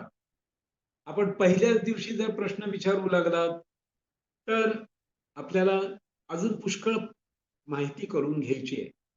आणि मग या प्रत्येक गोष्टीचं मी नक्की उत्तर आपल्याला देणार आहे. बरं का? त्यामुळे आत्ता लगेच प्रश्न न घेता थोडा विचार करा. आपले जे प्रश्न असतील ते लिहून ठेवा आणि मध्ये 1 दिवस आपण प्रश्नोत्तरीच घेणार आहोत. आणि त्यावेळी प्रत्येक प्रश्नांचं उत्तर द्यायचा मी जरूर प्रयत्न करेन. वार जे असतात, वाराचा प्रारंभ रविवारपासून आहे. रविवार, सोमवार, मंगळवार असे हे वार आहेत. आणि हे असेच्या असेच वार पाश्चात्य लोकांनी घेतलेले आहेत. त्यामुळे संडे, मंडे, ट्यूसडे, वेन्सडे वगैरे जे आहेत ते त्यांनी तसेच घेतलेले आहेत. आणि आपल्याला इथेही हे जे वार आहेत, आता मग आमचा वार केव्हा सुरू होतो? तर लक्षात ठेवा, आपला जो वार सुरू होतो, तो सूर्योदयाला होतो. म्हणून आपल्याला त्याकरता एक सूत्र दिलेलं आहे, उदयात उदयं वारः. सूर्य उदय झाल्यावर आमचा वार सुरू होतो. आमचा वार रात्री 12 वाजता सुरू होत नाही. हे प्रत्येकाने मुद्दाम लक्षात ठेवा, की आपण ज्या वेळेला ज्योतिषशास्त्राचा अभ्यास करतो आहोत, त्यावेळी आमच्या प्राचीन, संपूर्ण प्राचीन पद्धतीचं सुद्धा आपण ज्ञान सगळ्यांना प्रसृत करायचंय, सांगायचंय. आपण सगळेजण उत्तम ज्योतिषी तयार व्हाल, पण त्याच वेळी उत्तम धर्मप्रसारकही निर्माण व्हाल. आपल्यामध्ये पुष्कळ वेगळ्या वेगळ्या गोष्टी आपोआप येतील आणि त्याचा उपयोग आपण आमच्या धर्माचंही जागरण करण्यासाठी करू शकतो. केवळ करमणूक म्हणून नाही, तर मी काहीतरी माझ्यावर एक काहीतरी दायित्व आहे. मी या भारतात जन्माला आलोय, म्हणून मी काहीतरी उत्तम काम करून जाईल. तर तीही गोष्ट आपल्याला इथे पाहायला मिळेल. तर म्हणून आमचा वार जो आहे, हा कसा आहे? तर उदयात उदयं वारः. माझा वार जो आहे, तो सूर्योदयाला सुरुवात होणार आहे. आणि दुसऱ्या दिवशीच्या सूर्योदयापर्यंत तोच वार असणार आहे. रात्री 12 वाजता माझा वार बदलणार नाहीये. त्यामुळे हल्ली आम्ही ज्या वेळेला पत्रिका काढतो, त्यावेळेला कॉम्प्युटरवर विचारलं जातं, की इंग्लिश डे आणि इंडियन डे असे 2 प्रकार त्यांनी टाकलेले असतात. आणि इंडियन डे म्हणजेच उदयात उदयं वारः. आणि प्रत्येक गावचा सूर्योदय वेगळ्या वेगळ्या वेळेला होतो. जसं सोलापूरचा सूर्योदय आणि साताऱ्यातला सूर्योदय आणि मुंबईतला सूर्योदय या प्रत्येकामध्ये थोडा थोडा काही काही मिनिटांचा फरक असतो. त्याला चरांतर असं म्हणतात बरं का. म्हणजे हे दाते पंचांग हे सोलापूरचं आहे. पण तिथे सूर्योदय जो होतो त्यानंतर 8 मिनिटांनी साताऱ्यात सूर्योदय होतो. सोलापूरला सूर्योदय होतो त्यानंतर 8 मिनिटांनी पुण्यात सूर्योदय होतो. सोलापूरला सूर्योदय होतो त्यानंतर 13 मिनिटांनी मुंबईत सूर्योदय होतो. का? तर भौगोलिक दृष्टीने त्या त्या त्या ते प्रदेश हे पश्चिमेकडे जातात आणि पहिल्यांदा सूर्य पूर्वेला उगवतो. म्हणून कलकत्त्याला तुम्हाला लवकर उगवलेला सूर्य दिसेल. म्हणून आमच्या इथं त्यावेळी अंधकारच असणार आहे. म्हणून वार बदल हा सुद्धा हा बदलत असतो प्रत्येक वेळेला. प्रत्येक ठिकाणी वारामध्ये बदल बदल झालेले आपल्याला दिसतात. म्हणजे तोच वार असतो. पण आज तुम्ही जर पाहिलं तर आमचा इथे गुरुवार असेल, आमचा इथं रविवार असेल. आता आमचा इथं रविवार असेल. अमेरिकेत काय असेल बघा. म्हणजे आत्ताचा विचार नका करू. आमच्या सकाळी आमचा रविवार आहे. पण त्यावेळी अमेरिकेत कॅलिफोर्नियामध्ये शनिवारची रात्र असते. म्हणून हा जो फरक असतो, वार रेषा या नेहमी बदलत असतात. पण वार कशावरून पाहायचा याचा जर विचार केला तर तो तारखेनुसार वार नाहीये, तर वाराचं गणित वेगळं आहे, तिथीचं गणित वेगळं आहे आणि वार हा आपण तारखेप्रमाणे इथे वापरतोय आणि तो म्हणजे उदयात उदयम वाराह. माझा दिवस सुरू होतोय, तो कसा आहे, तो सूर्योदयाला सुरू होतो. तारखेच्या जागी आम्ही तिथी वापरत असतो आणि त्याचा संबंध वेगळा आहे. आता जनरल पद्धतीने आम्ही सगळे जे कॅलेंडरवर इंग्लिश तारीख वापरतो त्याप्रमाणेच आमचे सगळे व्यवहार करायचे. पण निदान वाढदिवस तरी आपल्या जन्म तारखेला करावा. जन्मतिथीला करावा, तारखेला नाही. वाढदिवस तरी निदान आपल्या जन्मतिथीला करावा. कारण त्या जन्मतिथीच्या वेळेला जशी जन्माच्या वेळी सूर्यचंद्रांची स्थिती असते तुमच्या कुंडलीत, अगदी तशीच्या तशी सेम स्थिती तिथीच्या वेळी असते, तारखेच्या वेळी मिळत नाही. कारण आपण मराठी पद्धतीने पाहिलं तर पृथ्वी सूर्याभोवती फिरते. कुठलंही वर्तुळ ज्यावेळी आपण पूर्ण करतो त्यावेळी 360 अंश होतात. डिग्री किती होतात? 360 डिग्री. होय की नाही?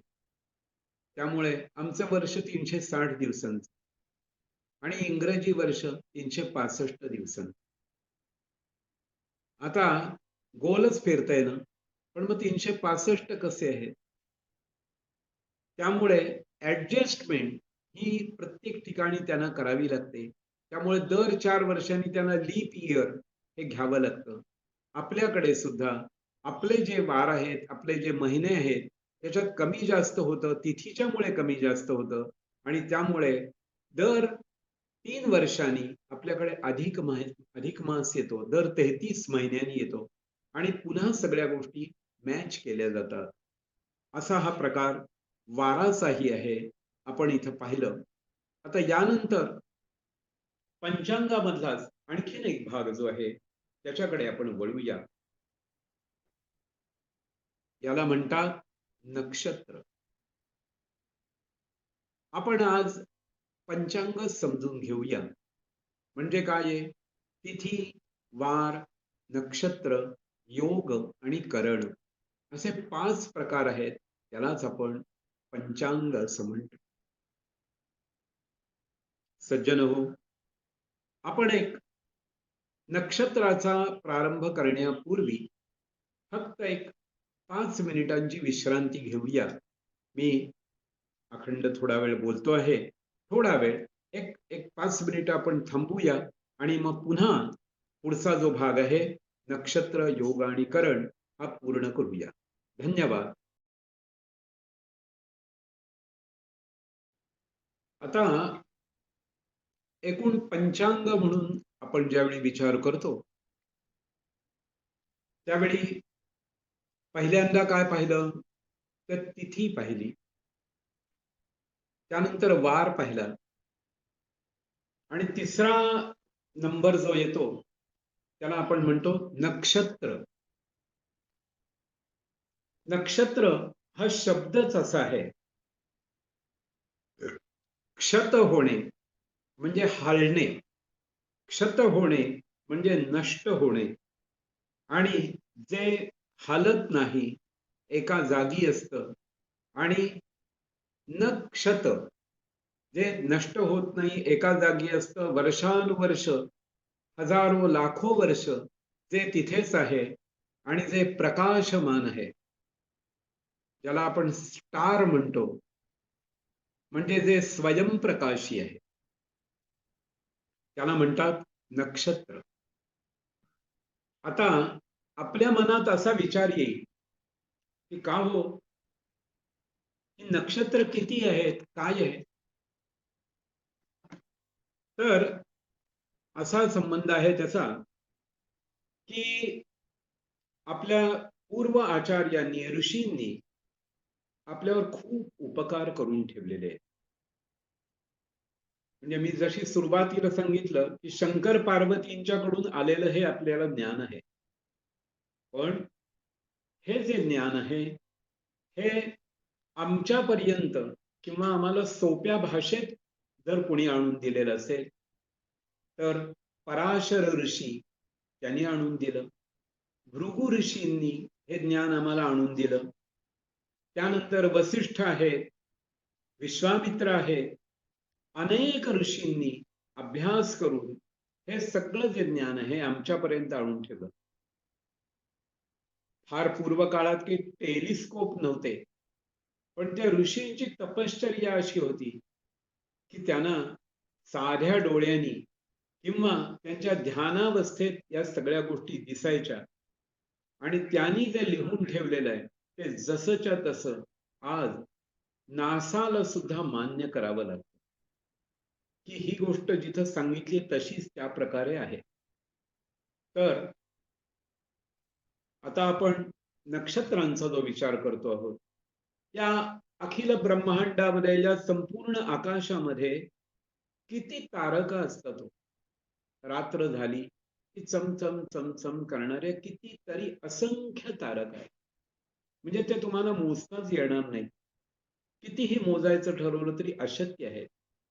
अशा या सगळ्या तारकांचा जो समूह आहे, यांना नक्षत्र असं म्हटलंय. मग अहो, आमच्याकडे तर नक्षत्र फक्त 27 आहे आणि आकाशात तर तारका असंख्य आहेत.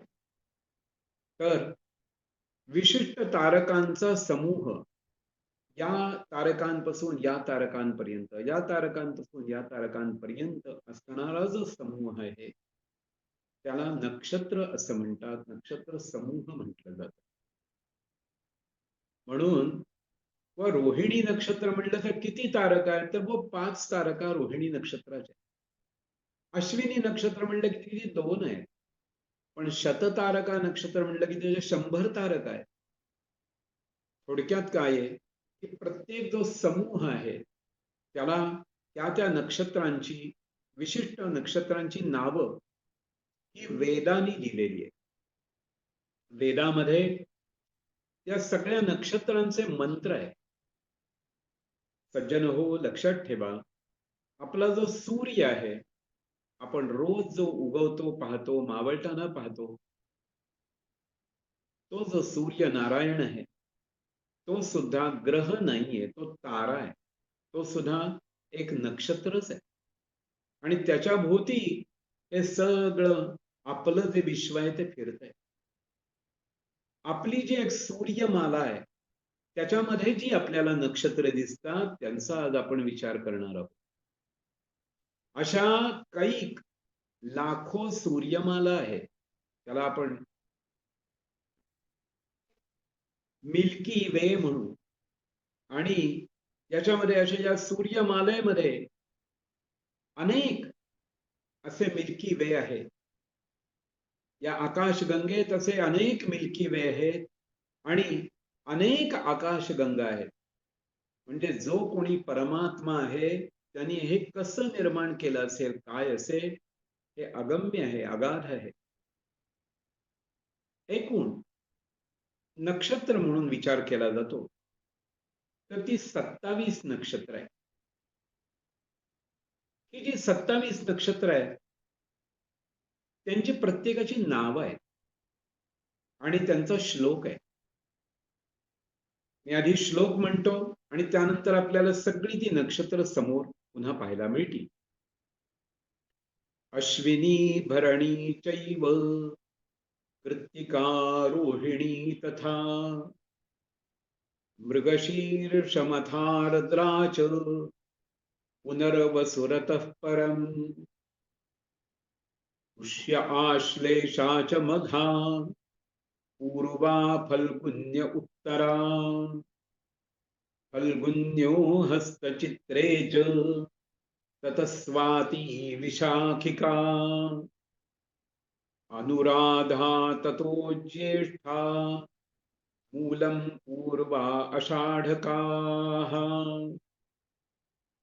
उत्तराख्या अषाढाश्च श्रवणं च धनिष्ठिका ततस्तु शततारा स्यात् पूर्वा भाद्रपदास्ततः उत्तराख्या भाद्रपदा रेवती मानिभानि च.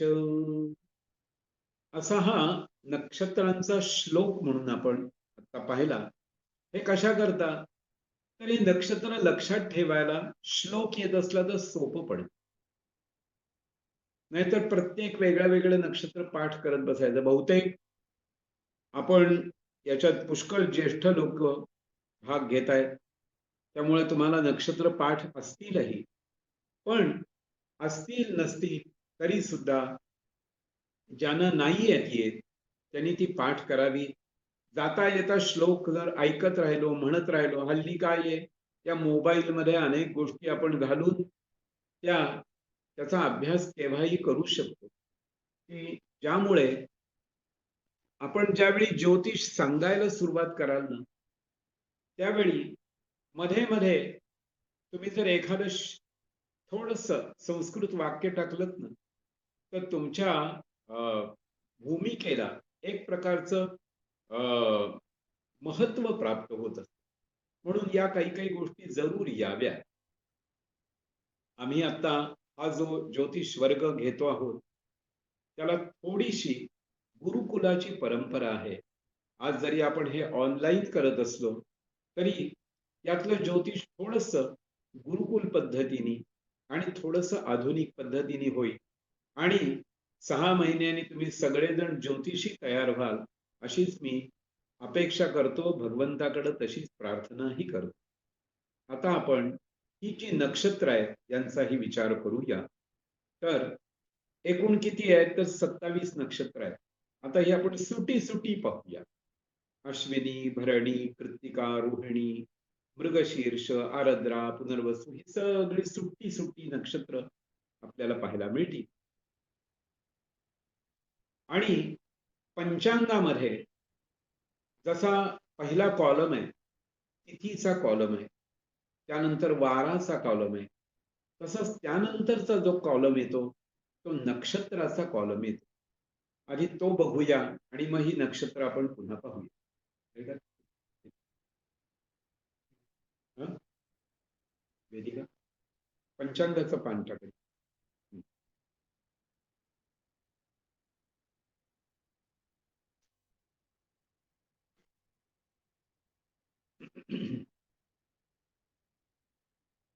श्रीराम.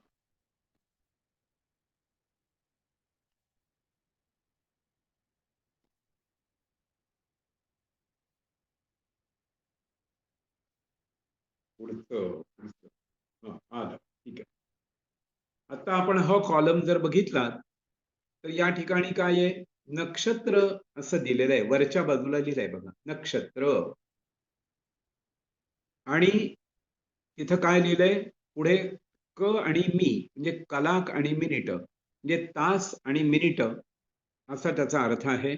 आणि नक्षत्र तर बघा, पहिल्यांदा प्रतिपदा, रविवार आणि त्याच्या पुढं नक्षत्र दिलंय.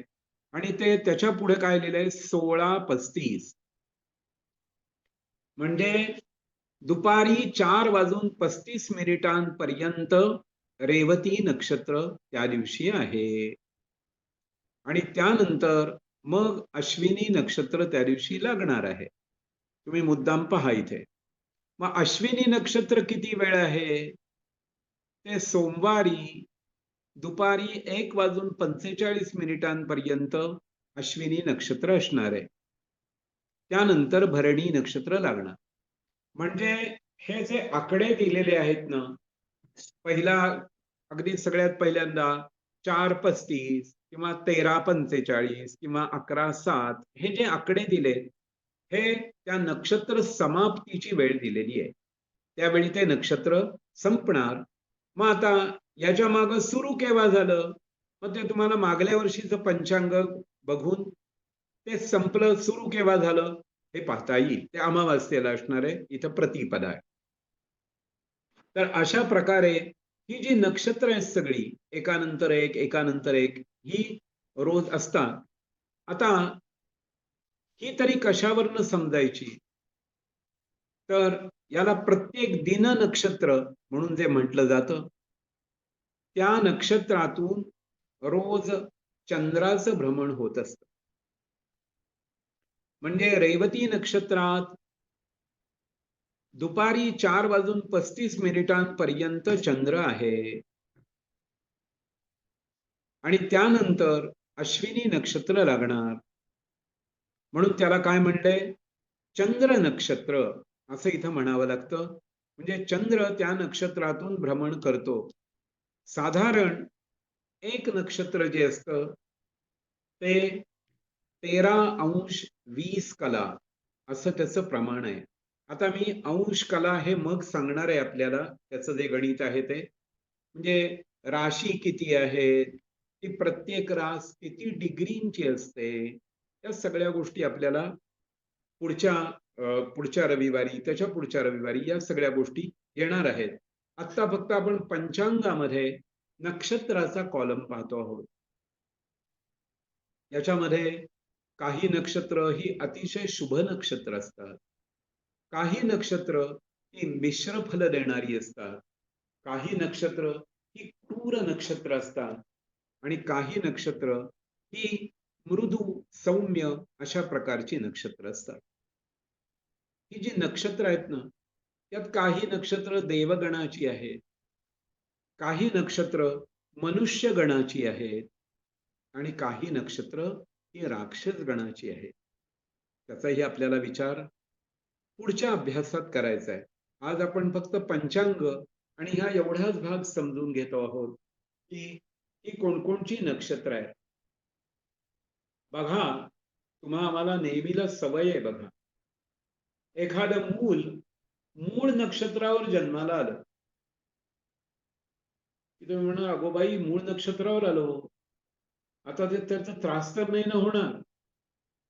किंवा एखादं मूल ज्येष्ठा नक्षत्रावर आलं, एखादं मूल आश्लेषा नक्षत्रावर जन्माला आलं की आपल्याला काहीतरी चिंता वाटायला लागती की अरे हे कसं काय राहील, याची पुढलं फ्युचर कसं राहील. थोडक्यात काय आहे, प्रत्येक नक्षत्राला एक एक विशिष्ट फल आहे आणि म्हणून पंचांग पाहताना आज आज माझा जन्म झाला त्यावेळी एकूण कोणकोणत्या गोष्टी पाहायच्या आहेत. जर माझा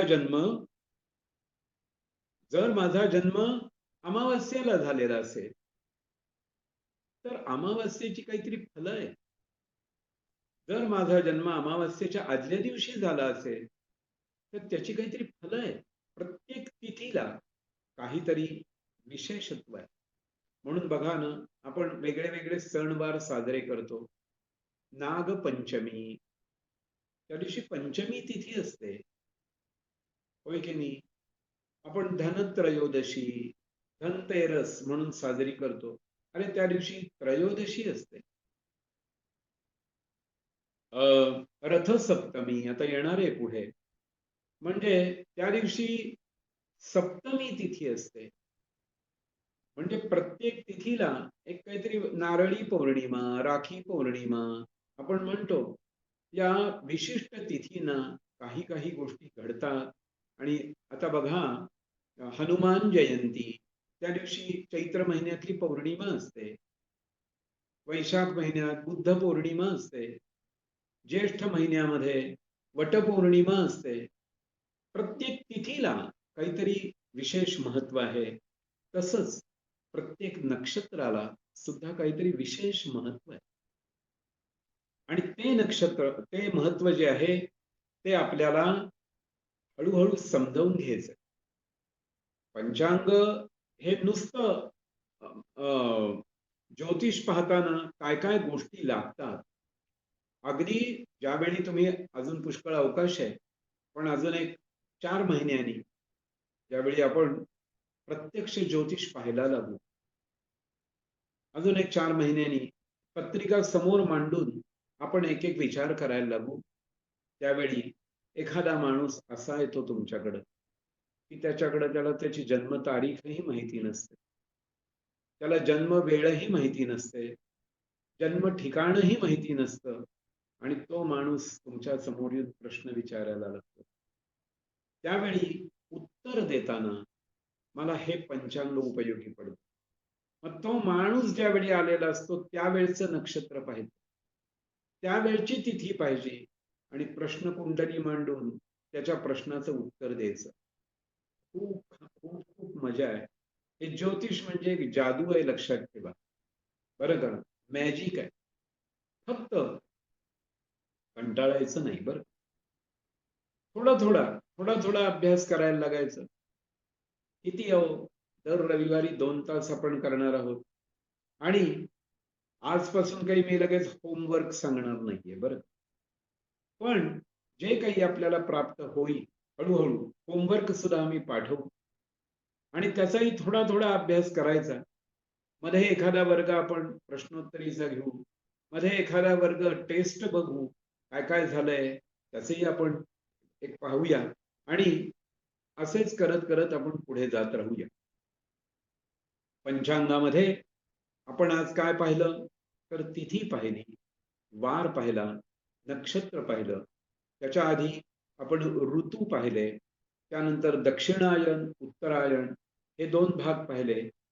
संवत्सर किती असतात, एकूण 60 संवत्सर असतात, आणि प्रत्येक संवत्सराचं नाव लागतं, ते आपण पाहिलं. त्यानंतर शुक्ल पक्ष आणि कृष्ण पक्ष यांचाही विचार आपण केला.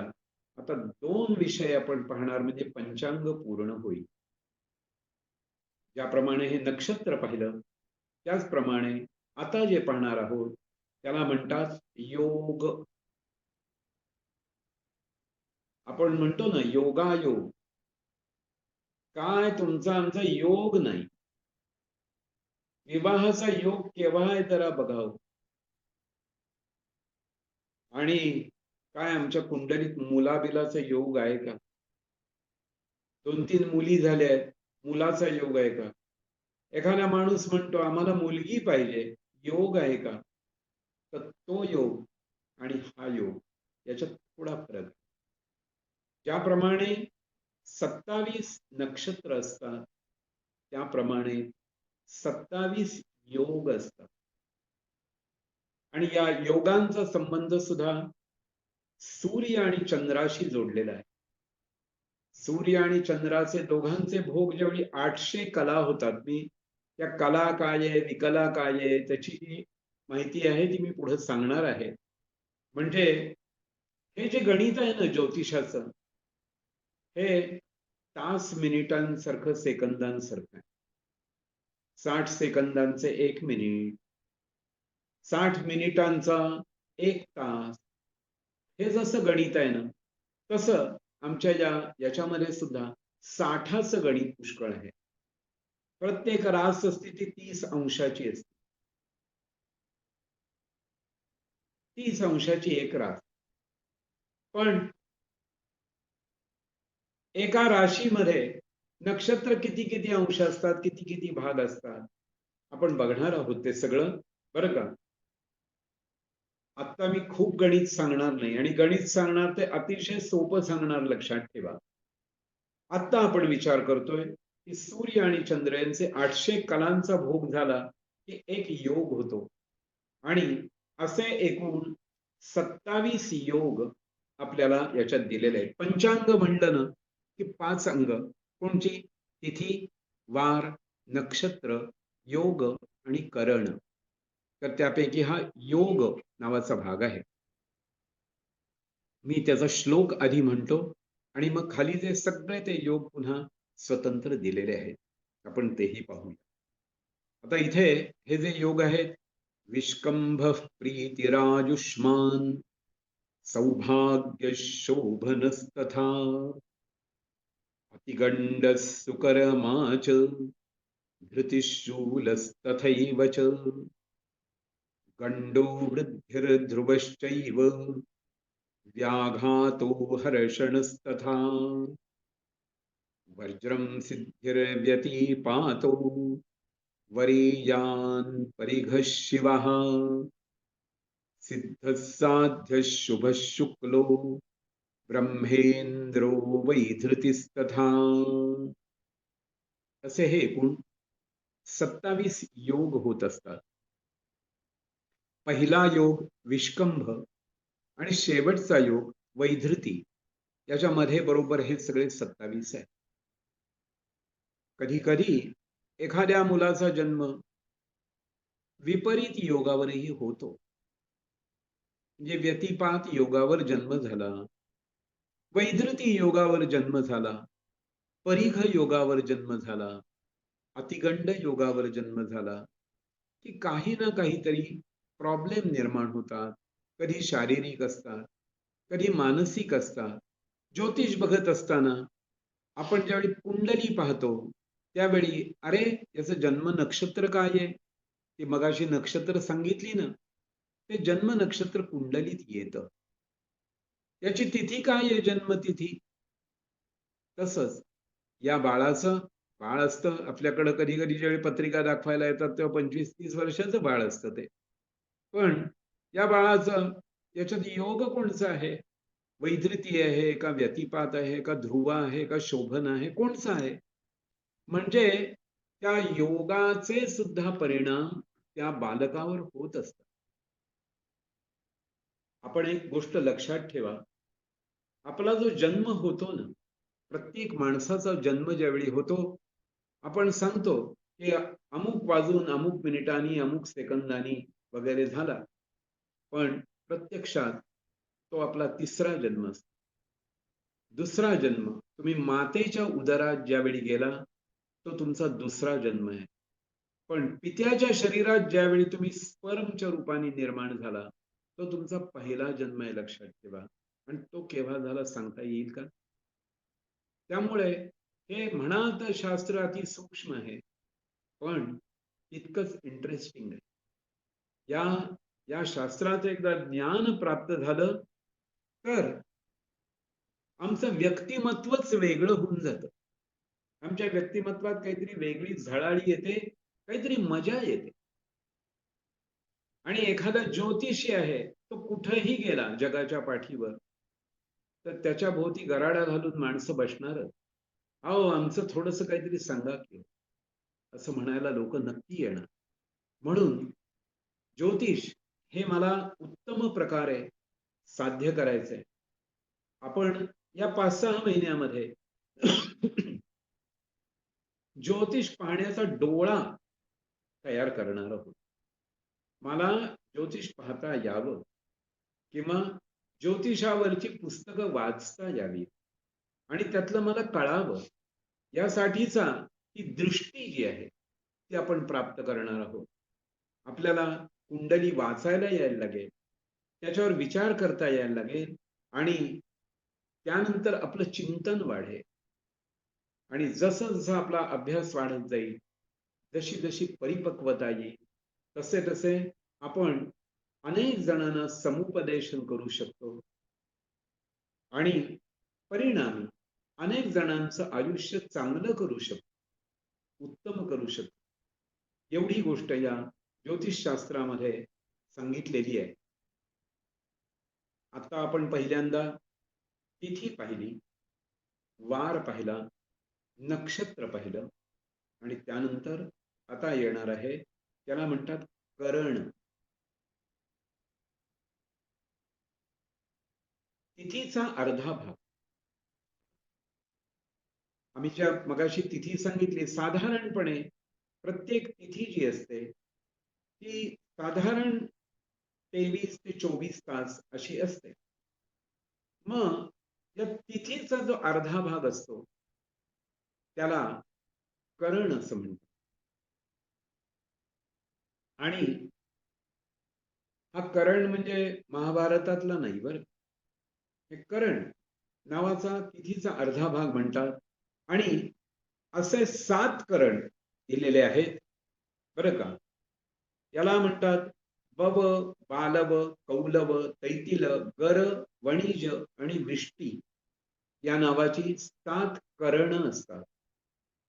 याला म्हणतात, त्याचा श्लोक आहे, भवाभ्वजं बालव कौलवाक्ये ततो भवेत् तैत्तिल नामधेयम् गराभिधानं वणिजं च विष्टिः इत्याहुराचार्याः करणानि सप्त.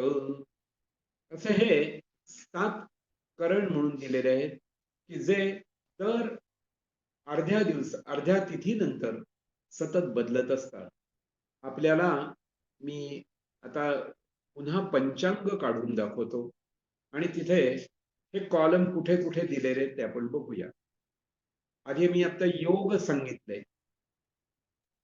तो आपण चौथा कॉलम जर बघितला तर तिथे पहिला कॉलम तिथी, दुसरा कॉलम वार, तिसरा कॉलम नक्षत्र, चौथा कॉलम योग आणि पाचवा कॉलम आहे त्याला म्हणतात करण.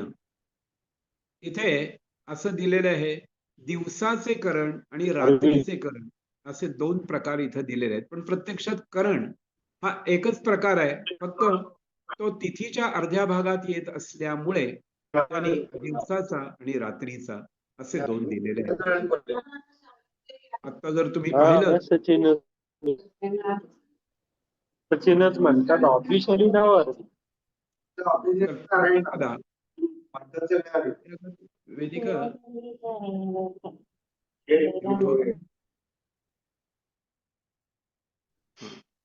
तर आपण जर हे बघितलं करण, दिवाकरण आणि रात्रवकरण असा जर विचार पाहिला तर याच्यात अगदी पहिली तिथी बघा, प्रतिपदा, रविवार, रेवती नक्षत्र, ऐंद्र योग आणि बवकरण.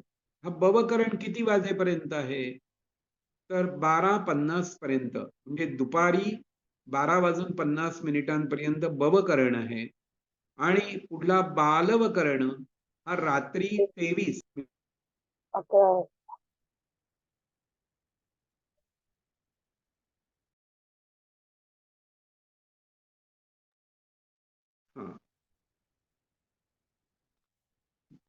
आता ऐकू येतंय का बघू.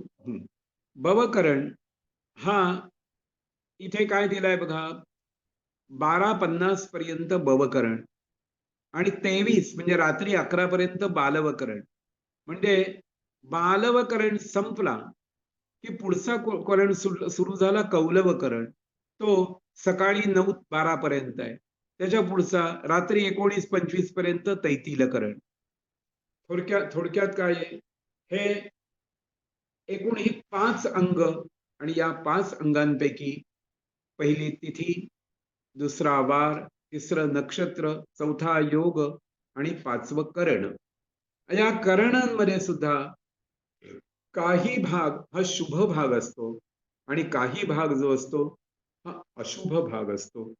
म्हणून जन्म सुद्धा होताना कोणत्या करणावर झालाय. एखादा माणूस जर विष्टी करणावर जन्माला आला तर त्याला काही शांती सांगितलेली आहे, काही पीडा असते आणि ती निघून जावी. कधी शारीरिक असते, कधी मानसिक असते. म्हणून या सगळ्या ज्या पीडा आहेत त्या निघून जाव्यात म्हणून हे जे 7 करण आहेत यांचा विचार केला जातो.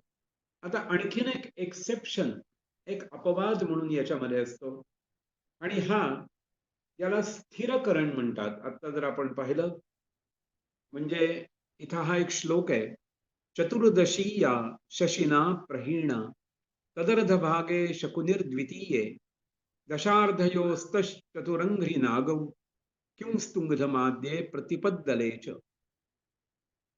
म्हणजे कृष्ण चतुर्दशी याचा अर्थ अमावास्येचा आदला दिवस.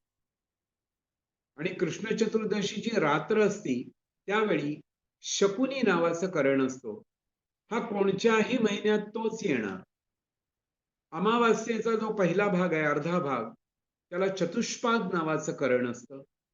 अमावास्येचा जो उत्तर भाग असतो त्याला नाग नावाचं करण असतं. आणि अमावास्या संपून प्रतिपदा, शुक्ल प्रतिपदा सुरू झाली की तिचा जो पहिला भाग आहे त्याला किंस्तुग्न अशा नावाचं करण असतं. ही अशी ही 4 यांना स्थिर करण असं म्हणतात. आणि बाकीची जी मगाशी मी दाखवलेली 7 करणं ही सतत फिरत असतात.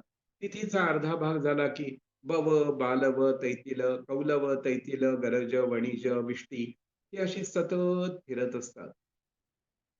तर अशा प्रकारे आपण आज पंचांगातला थोडासा भाग पाहिला की ज्याला म्हणतात 5 अंग. आता या 5ही अंगांवर आपण हळूहळू प्रकाश टाकणार आहोत. पुढे आपल्याला जाताना या सगळ्या गोष्टी करायच्या आहेत. पण सोपं करत करत मग जायचं. आधी अवघड नको. म्हणून आधी काही काही गोष्टी सोप्या सोप्या करत जाऊया. आपल्या घरात पंचांग असेल, मी आत्ता जी माहिती सांगितली ही थोडीशी आपण बघा. पंचांग उघडायचं, कुठलंही पान काढा, कुठल्याही महिन्यातलं काढा आणि तिथून वरपासून वाचायला लागा. दक्षिणायन केव्हा आहे, दक्षिणायन आहे, उत्तरायण आहे, ऋतू कोणचा आहे, शक कोणचं आहे, त्याचं संवत्सराचं नाव कोणचं आहे, त्यानंतर तिथी, वार, नक्षत्र, योग आणि करण या सगळ्या गोष्टी आपण हळूहळू पाहायला लागलो ना, अगदी सोपं आहे. याच्यात काही अवघड नाही. पण एक 2-4 दिवस आपण करून बघा. लक्षात येईल, अरे मला जमलं. आणि जमलं की त्याचा आनंद फार चांगला असतो. म्हणून एक पंचांग आणून ठेवा आणि हा प्रयोग करून पहा. हा खेळ आहे. लोक पत्ते खेळत बसतात, बुद्धिबळ खेळत बसतात, काय आणखीन काही खेळत बसतात. कसा हा पंचांग आणि अरे अमुक वाजल्यानंतर अमुक नक्षत्र सुरू होते, अमुक वाजल्यानंतर अमुक नक्षत्र सुरू होते, हे किंवा योग. आता आम्ही आपल्याला या सगळ्या गोष्टी पाठवणारच आहोत. योग कोणचा, करण कोणचा, हे सगळ्या गोष्टी आपल्याला जरूर पाठवणार आहोत. पण तत्पूर्वी आता आपण आजचा वर्ग जो आहे हा समापन करण्याच्या याच्यापर्यंत आलेलो आहोत. हळूहळू आपण त्या दिशेने येत चाललेले आहोत. फक्त माझा एक असा विचार आहे की या वर्गाला आपण कोण कोण जण आलेले आहात, एकदा सगळ्यांचं दर्शन घेता येईल, एकमेकांना आता फक्त पाहता येईल आणि प्रश्नोत्तरीच्या वेळी प्रत्येकाशी बोलताही येईल.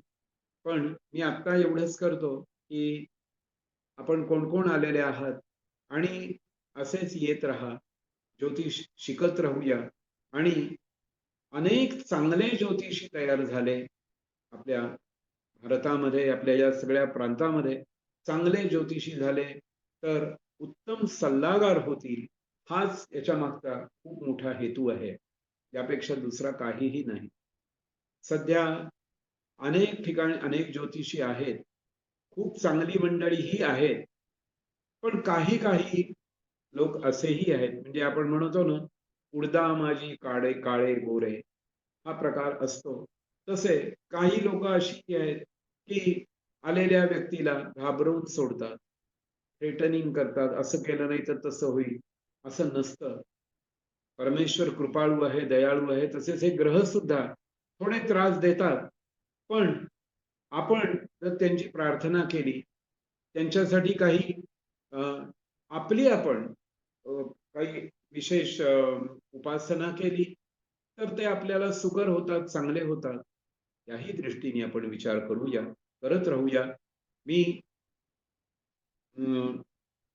आपल्याला सगळ्यांना अभीष्ट चिंतन करतो. नुकतीच संक्रांत होऊन गेलेली आहे, त्याबद्दल तिळगुळ घ्या, गोड बोला, ही गोष्ट सांगतो. आणि एकदा